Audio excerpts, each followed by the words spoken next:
Assalamualaikum warahmatullahi wabarakatuh. Pada video kali ini, kita akan mereview soal farmakoekonomi sub bahasan cost analysis atau analisis biaya yang melibatkan perhitungan average cost effectiveness ratio dan incremental cost effectiveness ratio, perhitungan average cost utility ratio dan incremental cost utility ratio, dan pembahasan singkat mengenai jenis-jenis cost analysis dan contoh penggunaannya. Untuk lebih lengkapnya, mari kita lihat slide berikut ini. Soal nomor 1. Di suatu rumah sakit, apoteker sedang membandingkan terapi pengobatan ISK. Diketahui obat ciprofloxacin 500 mg memiliki harga Rp1.000 per tablet dengan dosis 2 kali sehari dengan 5 hari durasi terapi. Sementara obat levofloxacin 500 mg memiliki harga Rp5.000 per tablet dengan dosis 1 kali sehari dengan 5 hari durasi terapi. Dan efektivitas ciprofloxacin adalah 80%, sementara efektivitas levofloxacin adalah 95%. Pertanyaannya, berapa nilai ASER dari pengobatan ciprofloxacin 500 mg? Penyelesaiannya adalah sebagai berikut. Untuk menghitung nilai ASER, pertama digunakan rumus total cost dibagi total outcome yang kemudian kita masukkan angkanya menjadi 2 dikali 5 dikali 1000 dibagi 80%.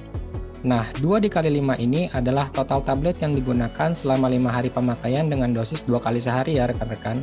Sehingga total cost-nya adalah hasil kali dari total tablet yang digunakan dengan harga satuan tablet, yang kemudian dibagi dengan efektivitas ciprofloxacin dalam bentuk desimal, dan kemudian kita dapat Rp10.000 dibagi 0,8, dan hasilnya adalah Rp12.500, sehingga jawabannya adalah B, Rp12.500. Nah, interpretasi dari hasil ASER ini adalah besarnya biaya yang perlu dikeluarkan untuk mencapai 100% efektivitas. Hal ini bisa dibuktikan dengan persamaan sederhana berikut ini. Jika dengan total biaya Rp10.000 diperoleh 80% pasien sembuh, maka dengan total biaya Rp12.500 akan diperoleh X persen pasien sembuh. Dan jika nilai X ini kita hitung, maka kita akan memperoleh Rp12.500 dikali 80% dibagi dengan Rp10.000 dan diperoleh nilai 100%. Loh, bentar. Bukannya nilai ASER itu adalah rata-rata biaya yang dikeluarkan oleh pasien sembuh? Jawabannya bukan ya rekan-rekan. Untuk menjelaskannya, mari kita lihat tabel berikut ini. Dengan asumsi terdapat 5 pasien yang dianalisis di soal, maka kita akan memperoleh 4 pasien sembuh dan 1 pasien yang tidak sembuh, karena 80% dari 5 pasien adalah 4 pasien. Dan dengan asumsi setiap pasien membayar total harga pengobatan yang sama, maka kita akan memperoleh rata-rata total biaya yang ditanggung pasien adalah Rp10.000. Karena jumlah keseluruhan biaya yang dibayarkan adalah Rp50.000 dibagi dengan jumlah pasien yang berjumlah 5 orang. Kan begitu ya cara mencari nilai rata-rata rekan-rekan?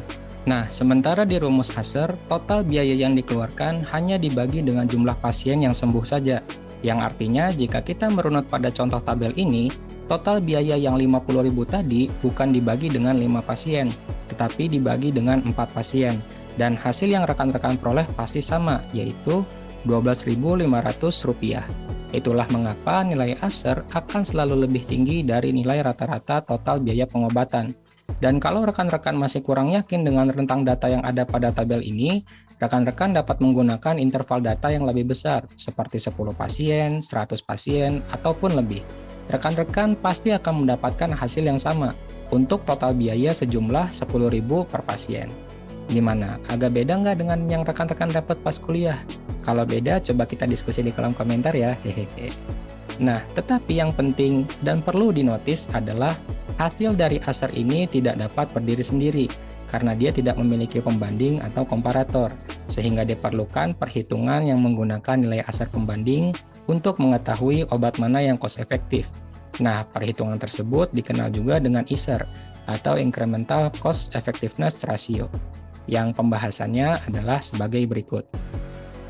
ICER sama dengan total biaya obat A dikurang total biaya obat B dibagi total outcome obat A dikurang total outcome obat B, yang kemudian kita masukkan angkanya dan didapat Rp5.000 dikali 5 dikurang Rp1.000 dikali 10 dibagi 95% dikurang 80%.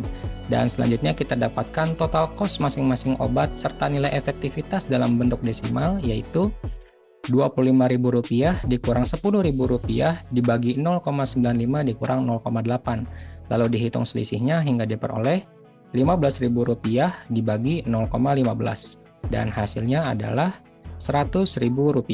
Sehingga jawaban ISER pada soal ini adalah A, Rp100.000.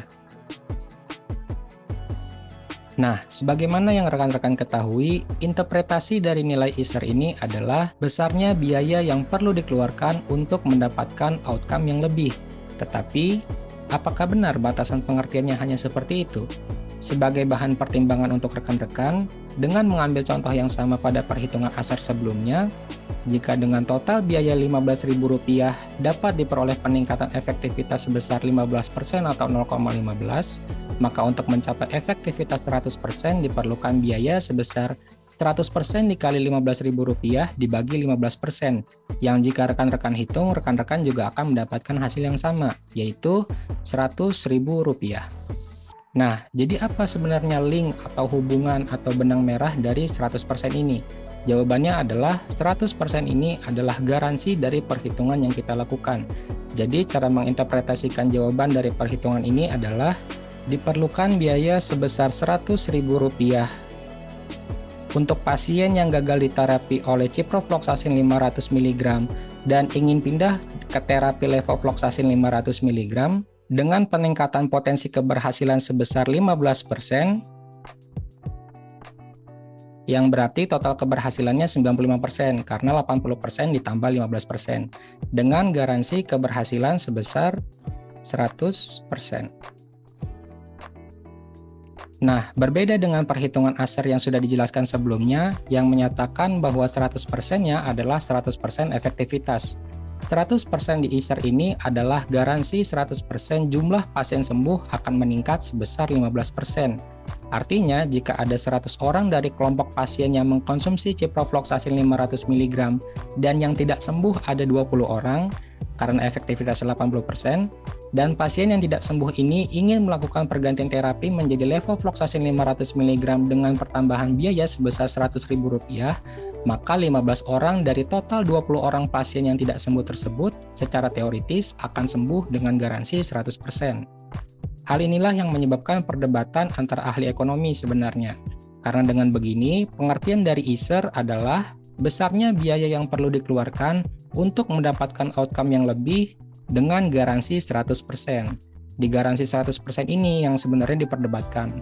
Padahal efektivitas dari suatu terapi tidak semata-mata hanya dipengaruhi oleh besarnya biaya yang dikeluarkan. Efektivitas dapat dipengaruhi oleh selektivitas terapi misalnya. Jadi antibiotik yang pas untuk gram positif apa misalnya? Ada amoxicillin. Kemudian ada kepatuhan obat juga, dan banyak faktor lain yang dapat mempengaruhi efektivitas dari obat atau terapi yang digunakan. Tetapi seolah-olah itu semua hilang ketika perhitungan ASER dan ISER ini dilakukan. Garis besarnya adalah masih banyak ruang untuk pengembangan metode analisis biaya atau cost analisis ini. Jadi bukan berarti perhitungan ASER-ISER ini salah, karena perhitungan ASER-ISER ini masih lebih baik ketimbang efektivitas obat hanya dibandingkan dari harganya saja. Tetapi juga bukan berarti perhitungan ASER-ISER ini final. Artinya mungkin saja di waktu yang akan datang, rumus dari ASER-ISER ini dapat berubah dengan penambahan faktor perhitungan yang baru misalnya. Begitu rekan-rekan. Nah, sebenarnya selain digunakan pada perhitungan CEA, ASER-ISER ini juga digunakan pada perhitungan CUA. Bedanya adalah outcome klinis yang digunakan pada CUA adalah QALY atau Quality Adjusted Life Years. Untuk lebih lengkapnya, mari kita lihat slide berikut ini. Soal nomor 2. Seorang apoteker sedang melakukan perbandingan program pengobatan biasa dengan program pengobatan berbasis pharmaceutical care terhadap peningkatan kualitas hidup pasien diabetes mellitus tipe 2. Diketahui pada program pengobatan biasa total biayanya adalah Rp252.500 dengan rata-rata nilai QALY-nya adalah 0,64. Sementara program pharmaceutical care total biayanya adalah Rp262.500 dengan rata-rata nilai QALY-nya adalah 0,76. Berapakah nilai ACUR program pengobatan biasa? Penyelesaiannya adalah sebagai berikut. Average Cost Utility Ratio atau ACUR sama dengan total cost dibagi COLI. Kemudian dimasukkan angkanya menjadi Rp252.500 dibagi 0,64 dan didapat nilai ACUR pada soal ini adalah Rp394.531 yang dibulatkan menjadi Rp394.500. Sehingga jawabannya adalah C, Rp394.500. Secara garis besar, penjelasannya sama seperti perhitungan ASER untuk perhitungan CA ya rekan-rekan. Hanya saja untuk informasi tambahan, COLI dihitung dengan cara mengalihkan jumlah tahun hidup dengan nilai utility. Nah, jumlah tahun hidup di sini bisa tahun hidup dengan penyakit tanpa terapi, ataupun tahun hidup dengan penyakit dengan terapi, ataupun tahun hidup dengan penyakit dengan terapi pengganti, jika ingin dibandingkan melalui perhitungan CUA. Sementara nilai utility diukur melalui beberapa metode seperti rating scale, standard gamble, atau time trade-off. Yang pembahasan lengkapnya dapat kita bahas di lain video ya. Yang penting rekan-rekan jangan lupa subscribe dan like video ini. Hehehe. Dan yang paling utama untuk diingat adalah perhitungan CUA hanya dilakukan untuk penyakit yang tidak dapat sembuh total, seperti diabetes contohnya. Nah, karena penyakit ini tidak dapat disembuhkan secara total, maka yang dapat dilakukan hanyalah meningkatkan kualitas hidup pasien dengan cara mengurangi gejala yang dialami pasien. Dan peningkatan kualitas hidup tersebut dapat diukur melalui COLI dengan rentang nilai 1 untuk sehat sempurna dan 0 untuk absolute death atau kematian. Selanjutnya untuk perhitungan incremental cost untuk utility ratio adalah sebagai berikut. ICUR sama dengan total cost A dikurang total cost B dibagi COLI A dikurang COLI B. Kemudian dimasukkan angkanya menjadi Rp262.500 dikurang Rp252.500 dibagi 0,76 dikurang 0,64. Selanjutnya dihitung selisihnya dan didapat Rp10.000 dibagi 0,12 dan hasilnya adalah Rp83.333 yang dibulatkan menjadi Rp83.300. Sehingga jawabannya adalah D, Rp83.300.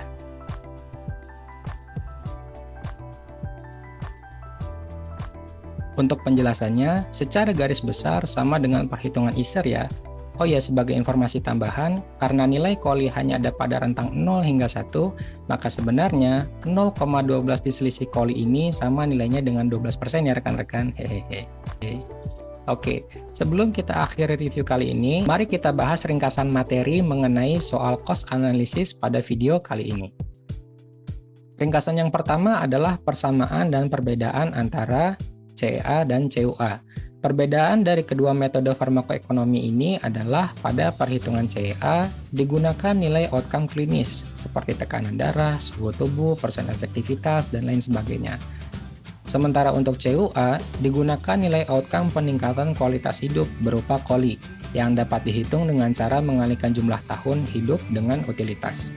Sementara persamaan dari kedua metode ini adalah sama-sama menghitung average cost dan incremental cost, ACAR-ICAR untuk CA dan ACUR-ICUR untuk CUA. Meskipun hasil dari kedua perhitungan ini masih menjadi perdebatan dan hanya menjadi bahan pertimbangan pemilihan obat. Nah, kapan kedua perhitungan ini digunakan? Kedua perhitungan ini digunakan ketika case yang kita teliti masuk ke dalam kriteria cost effectiveness grid. Nah, untuk cost effectiveness grid sendiri ada dua jenis, ada yang 4 grid dan ada yang 9 grid. Dan sebenarnya keduanya sama-sama menyatakan bahwa CA atau CUA hanya dilakukan untuk obat-obat yang low cost dan low outcome atau obat-obat yang high cost dan high outcome. Sisanya hampir sama. Hanya saja memang agak menarik di grid yang 9 ini. Karena di grid ini dimasukkan faktor obat dengan efektivitas yang sama. Dan case yang hampir bisa dikatakan masuk di grid ini adalah perbandingan antara obat generik bermerek atau OGB dengan obat generik berlogo. Yang apabila kita lihat di grid ini, maka akan lebih di-prefer atau dipilih obat generik berlogo. Karena teorinya kan obat generik bermerek dan obat generik berlogo efektivitasnya sama. Hanya saja memang obat generik berlogo lebih murah. Terus di mana masalahnya? Masalahnya adalah contoh dari perbandingan antara obat generik bermerek dengan obat generik berlogo tadi itu merupakan contoh CMA pada catatan yang kita punya kan, entah dari mana sumbernya tuh. Padahal kalau memang contoh obat bermerek dan obat generik tadi masuk CMA, kenapa di grid ini tidak ada penjelasan kapan perlu dilakukan analisis CMA? Nah, jawabannya ada di slide berikut ini. Sebenarnya, cost minimization analysis atau CMA hanya membandingkan perlakuan yang berbeda terhadap obat yang sama. Oleh karena itu, outcome yang digunakan pada perhitungan tetap menggunakan outcome klinis, seperti persen efektivitas misalnya. Nah, untuk contoh konkretnya adalah seperti kita menggunakan asam mefenamat generik misalnya. Nah, asam mefenamat generik ini yang kita bandingkan bukan dengan asam mefenamat bermerek, tetapi perlakuan pemberiannya, seperti apa pengaruhnya terapi asam mefenamat pada pasien yang menggunakan telemedicine misalnya, seperti beli online, dengan pasien yang langsung datang ke apotik, atau secara konvensional, terhadap efektivitas terapi atau persen kesembuhannya si asam mefenamat ini. Nah, disitulah sebenarnya waktu yang tepat untuk menggunakan cost minimization analysis atau CMA. Karena kalau rekan-rekan bandingkan dengan asam mefenamat bermerek, justru malah lebih condong ke CA ketimbang CMA. Begitu rekan-rekan. Dan sekadar info aja, contoh itu kalau rekan-rekan tambahin tempat atau lokasi, udah bisa jadi deskripsi ya rekan-rekan. Nah, terakhir ada CBA atau cost benefit analysis. Untuk materi CBA ini singkat aja ya rekan-rekan, karena memang metode CBA ini belum banyak penerapannya. Tetapi yang jelas, CBA ini menghitung cost benefit ratio dengan cara mencari selisih antara baseline cost dengan residual cost, yang hasilnya adalah benefit. Kemudian dibagi dengan biaya implementasi. Untuk lebih lengkapnya kita bahas di lain waktu ya, hehehe. Oke, sip, mantap. Jika ada pertanyaan, rekan-rekan dapat langsung sampaikan di kolom komentar ya, insya Allah akan saya bantu jawab di video berikutnya. Dan terima kasih juga atas support rekan-rekan, Apoteker Review berhasil mencapai 5.000 views per tanggal 13 Januari kemarin. Yeay! Sekali lagi terima kasih banget untuk rekan-rekan yang udah setia nungguin update materi di channel Apoteker Review. Dan selalu ingat, dengan mereview, kamu pasti makin tahu.